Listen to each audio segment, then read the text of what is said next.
Hola, soy Jules de Psicoyogi y hoy quiero hablar de 4 variables muy importantes y de 4 factores que son totalmente determinantes a la hora de superar el miedo al fracaso o tener miedo al fracaso. Conforme vaya compartiendo estas claves también os iré contando un poco mi historia por si os veis reflejados, por si os sirve de ejemplo tanto para mal o como para bien y sobre todo para que os sintáis acompañados, que al final tener miedo al fracaso y caer como en estos pequeños errores, por así decirlo, son de lo más común y yo creo que son como líneas de trabajo personal que todos tenemos o que todos hemos tenido en algún momento. Así que no me enrollo más y dentro vídeo.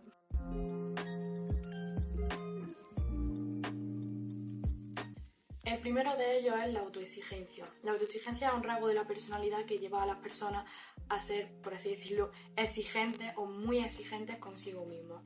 Hace que estemos constantemente preocupados de tener un rendimiento totalmente perfecto y productivo ante los ojos de la sociedad y de nosotros mismos sobre todo. Este rasgo, por un lado, es bueno porque nos motiva a avanzar, a ser ambiciosos y a querer pues, crecer y avanzar en nuestra vida. El problema es cuando se vuelve excesivo y es que cuando tenemos una autoexigencia excesiva nos volvemos personas muy rígidas, con unos comportamientos muy poco flexibles que no se adaptan a nuestro día a día ni a nuestras necesidades y simplemente es como un estándar o un molde que tenemos que seguir que somos totalmente incapaces de romper o adaptar y nos impide pues, hacer muchas cosas o simplemente adaptarnos a nuestro medio. Al fin y al cabo, ser una persona muy autoexigente y no permitirte fallar o dar un poco menos te va a hacer muy infeliz porque no eres capaz de algo tan simple como por ejemplo descansar. Pero bueno, no me adelanto. La exigencia es un rasgo que es muy común en personas que durante toda su vida han tenido unos estándares muy altos marcados, que han crecido en un ambiente de perfeccionismo, de exigencia al máximo, como estos típicos chicos que siempre han necesitado sacar muy buenas notas y que siempre le han exigido sacar muy buenas notas. Yo en mi caso siempre he sido una persona muy autoexigente. Sobre todo desde que empecé la universidad, hace ya como 7 años, 6 más o menos, empecé a querer superarme, por así decirlo, en el tema de estudiar, porque yo siempre he sido muy mala estudiante y cuando llegué a la universidad, como estaba estudiando lo que yo quería y lo que me hacía tantísima ilusión y me había costado tanto entrar, me volví una persona muy autoexigente. Me exigía un ritmo de estudio y un nivel de perfeccionismo bastante alto. Para mí, por ejemplo, suspender un examen era un motivo de estar mal. O sea, evidentemente a nadie le sienta bien suspender un examen para el que ha estudiado, pero cuando ya no eres capaz de afrontar bien un fracaso, como era mi caso, yo me tiraba, cuando suspendía varios días mal, me tiraba ya desmotivada toda la época de exámenes y se tenía que ir a recuperación. Me tiraba el mes y medio que estuviera mal, pero mal de triste, de ansiosa, depresiva, preocupada, vamos, todo lo que se os pueda ocurrir. Y además el tema del estudio es una cosa que yo llevaba muy a rajatabla y yo todas las épocas de exámenes de la universidad y las de la oposición me tiraba 8 horas diarias yendo a estudiar. Bueno, de 6 a 8 horas diarias yendo a estudiar de lunes a domingo. Yo no descansaba y si un día por lo que fuera echaba alguna hora menos porque yo qué sé, había decidido salir o había alguna cosa que me hubiera surgido, cualquier cosa, yo no me permitía descansar, yo no me permitía como aflojarme un poco, yo tenía que estar siempre como en esa rueda, ¿no? Tenía que estar siempre siendo perfecta y siempre dando el máximo. Yo no entendía lo que es tener un hábito y simplemente ir dando todos los días un poquito. Para mí tenía que ir siempre dando lo más.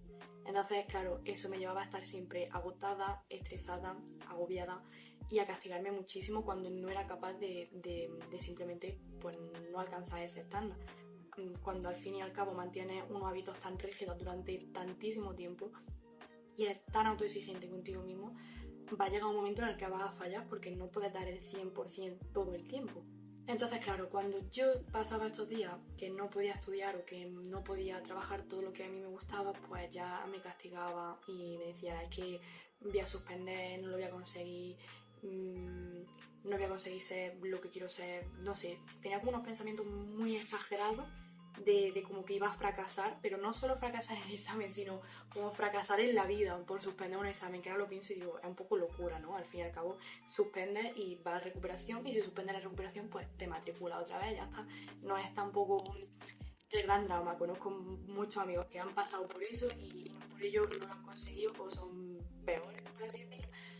En fin, ¿cómo he superado yo esta autoexigencia tan grande? Pues lo primero de todo, siendo consciente de ello. Al fin y al cabo, no es fácil darse cuenta de los estándares que tú tienes son excesivos y que realmente como personas merecemos parar, merecemos descansar y sobre todo merecemos fallar. No siempre podemos dar el 100% y no somos máquinas perfectas.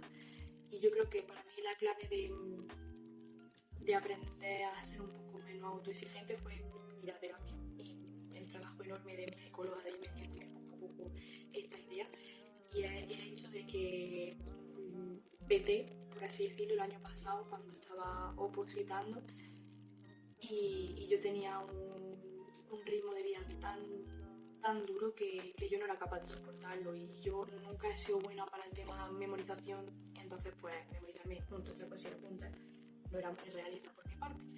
Entonces tenía tantísimo estrés y estaba tan mal que como que exploté, decidí dejarlo y me di cuenta de que tenía que reconocer que yo había cosas que no era capaz de hacer y que no iba a ser capaz de hacerlas nunca, simplemente porque, bueno, todos tenemos nuestras habilidades, nuestras capacidades un poco más altas y capacidades que bueno, que tenemos más problemas, que no se nos dan tan bien y ya está, y no pasa nada. No tenemos que ser perfectos en absolutamente todo.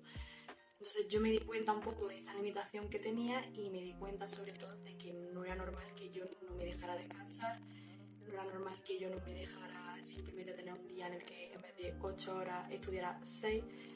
Para mí, a mí lo que realmente me hacía sufrir de ser una persona autoexigente era el hecho de que yo no podía dar más, que yo quería dar más y yo quería no cansarme, yo quería no estar estresada, yo quería llevar todo eso bien como si no pasara nada, pero al final tienes que darte cuenta de que es un estándar totalmente inalcanzable e imposible y hay que fijarse en metas más realistas y hay que ser consciente de las capacidades y limitaciones que tenemos.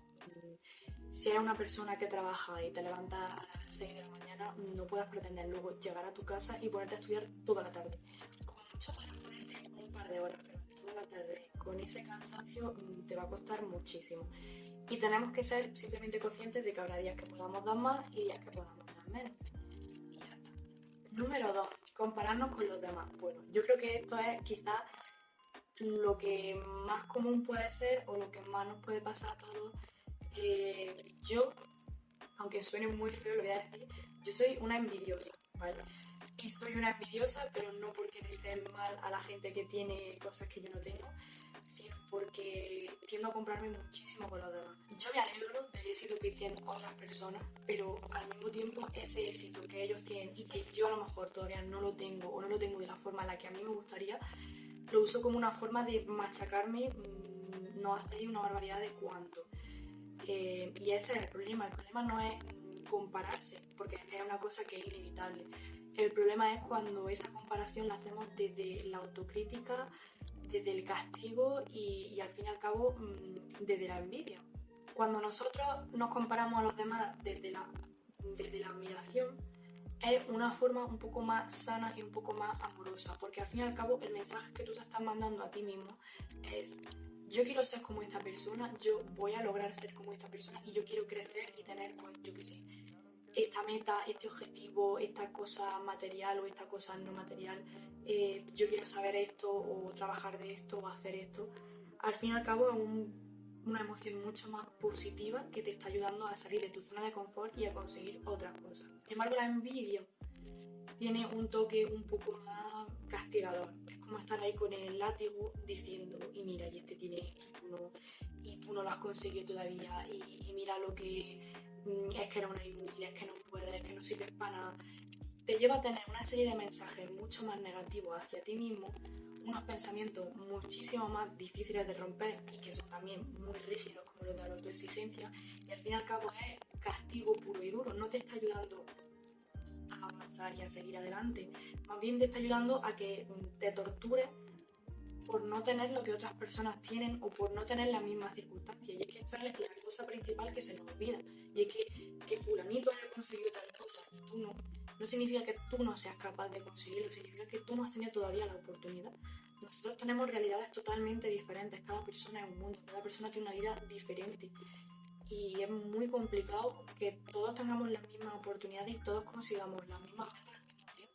Tenemos que tener en cuenta siempre la situación de cada uno. Que una persona haya conseguido, por ejemplo, graduarse antes que tú, no significa que tú no valgas o que seas más tonto o menos inteligente, significa que, bueno, a lo mejor esa persona tiene un poco más de suerte, que tiene más capacidad para estudiar y le cuesta menos, que no sé, pueden ser una barbaridad de factores que no estamos teniendo en cuenta y tampoco estamos siendo justos con nosotros mismos. Porque si nosotros nos estamos esforzando, nosotros estamos orientándonos a conseguirlo en algún punto, aunque no lo hayamos conseguido ahora, lo conseguiremos en algún momento. Y también tenemos que ser lo suficientemente justos con nosotros mismos para reconocernos el esfuerzo, el levantarnos todos los días y hacer lo que tenemos que hacer y simplemente seguir adelante a pesar de no conseguirlo o de no estar todavía ni siquiera cerca de hacerlo.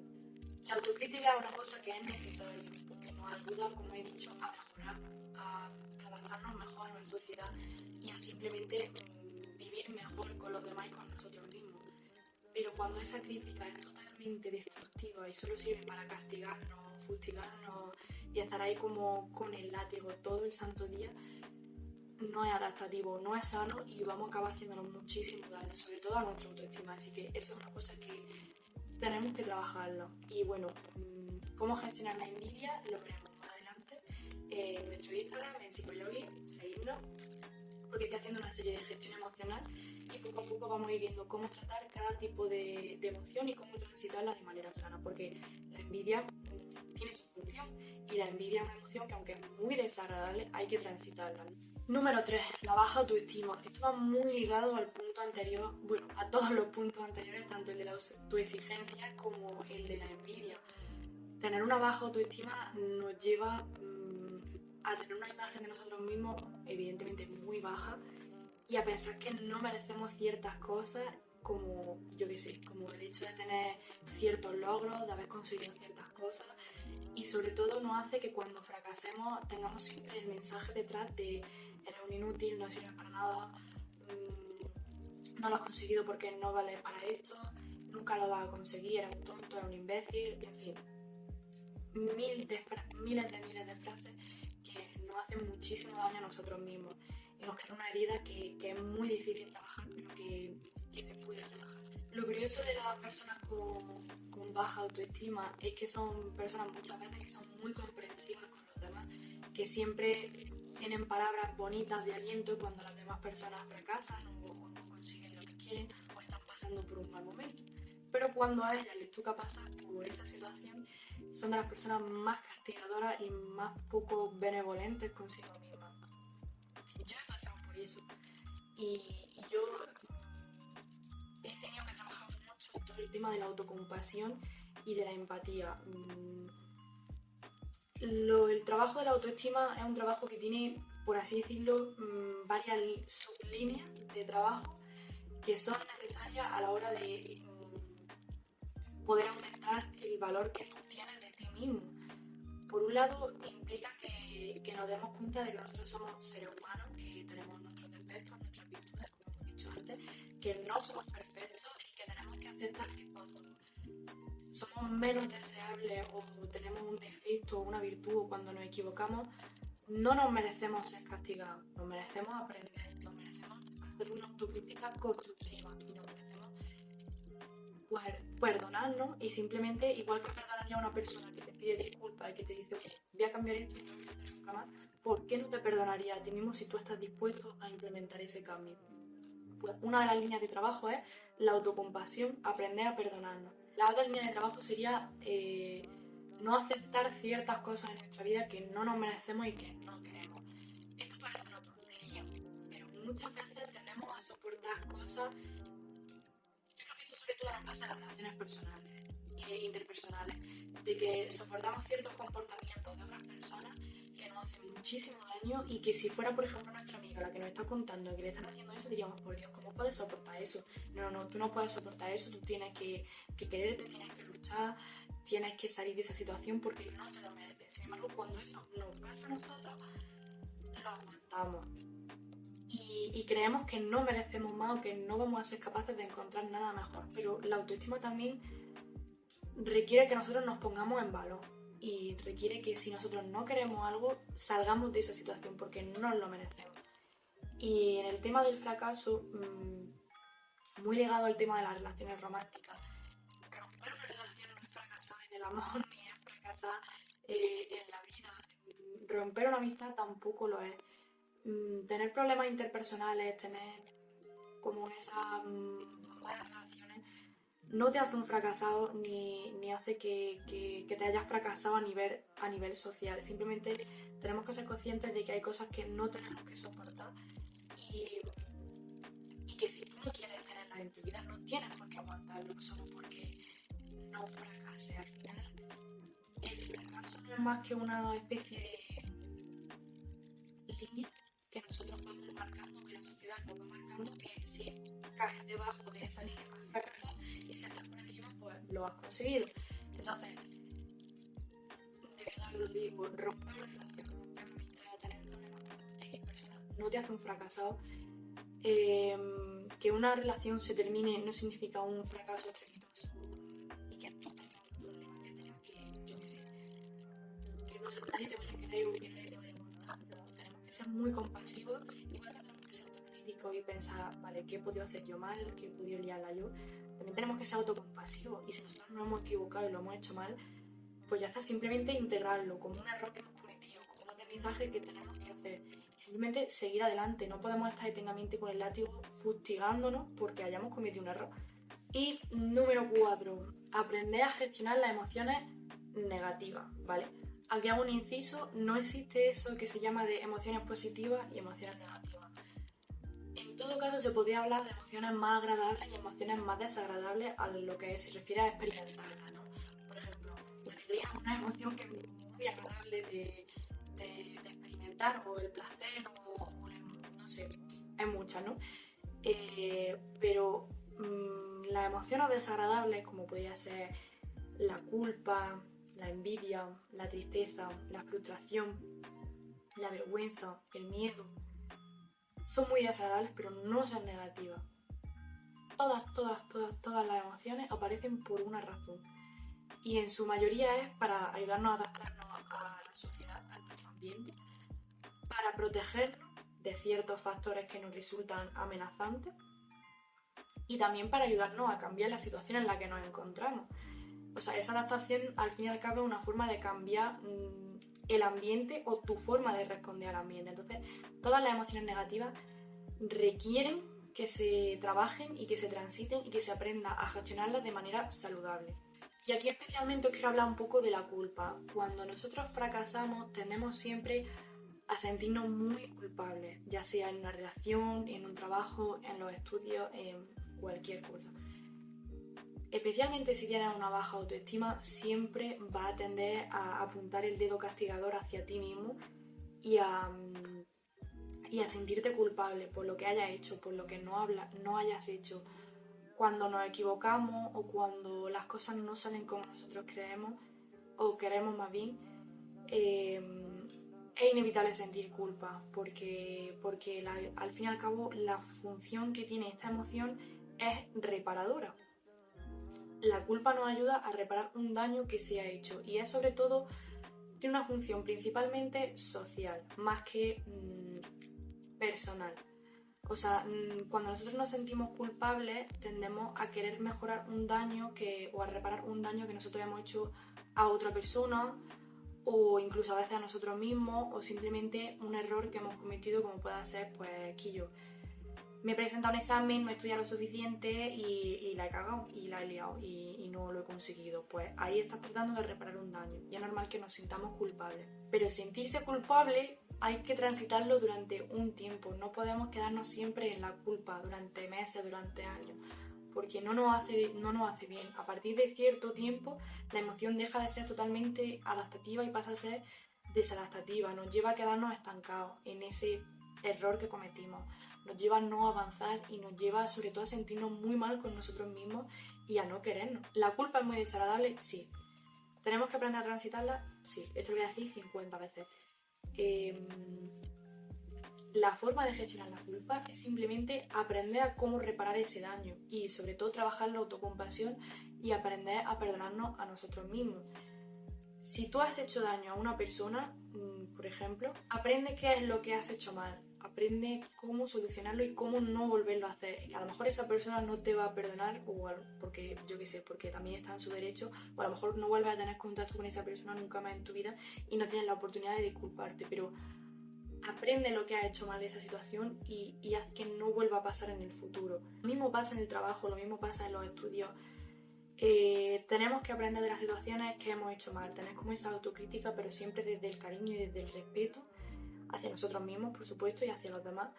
Y simplemente integrar ese cambio en nosotros y tratar de mejorar poco a poco cada día. Y bueno, después de esta chapa tan grande que os he dado, este ha sido el vídeo.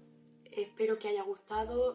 Decidme si os ha pasado algo de esto, si son cosas con las que vosotros ahora mismo estáis luchando o más bien trabajando. Cualquier opinión, cualquier cosa que se os ocurra, pues nos la ponéis en comentarios, nos podéis hablar también por Instagram. A nosotras nos encanta debatir, nos encanta hablar de estas cosas, ¿vale? Así que bueno, no olvidéis seguirnos en nuestras redes sociales, somos Psicoyogi en Instagram y en TikTok, y nos vemos tanto en la serie de emociones que voy a subir próximamente a Instagram como en futuros vídeos. Un beso. Adiós.